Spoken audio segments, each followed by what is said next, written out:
बिस्मिल्लाहिर्रहमानिर्रहीम। मैं हूं आमिर भट्ट और आप देख रहे हैं सिटी 5 टीवी।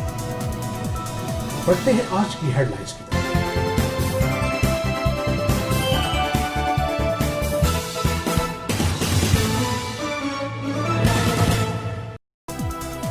वजीराबाद के इलाका अलीपुर चट्टा के करीब मुसाफिर बस को हादसा पेश आया। नहर लोअर चनाब पुल पर बस का टायर खुल गया, जिसके बायस बस का अगला हिस्सा नहर में लटक गया। ताहम खुशकिस्मती से बस नहर में गिरने से बच गई। अलीपुर चट्टा से लाहौर जाने वाली मुसाफिर बस का शहर से 3 किलोमीटर आगे नहर लोअर चनाब पुल पर टायर खुलने से एक्सीडेंट का वाकया पेश आया, जिसके नतीजा में बस का अगला हिस्सा पुल की दीवार को तोड़ते हुए नहर में लटक गया। ताहम मुआवजाना तौर पर बस नहर में गिरने से बच गई। मुसाफिरों की चीखें निकल गई। मुसाफिरों ने कलमा तैयबा का विरोध करना शुरू कर दिया।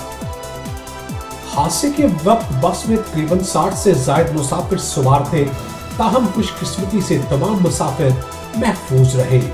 बस का ड्राइवर मौका से फरार होने में कामयाब हो गया। सिटी 5 न्यूज में फिलहाल इतना ही। मजीद खबरों के लिए देखते रहिए सिटी 5 टीवी। तब तक के लिए इजाजत दीजिए। अल्लाह निगहबान।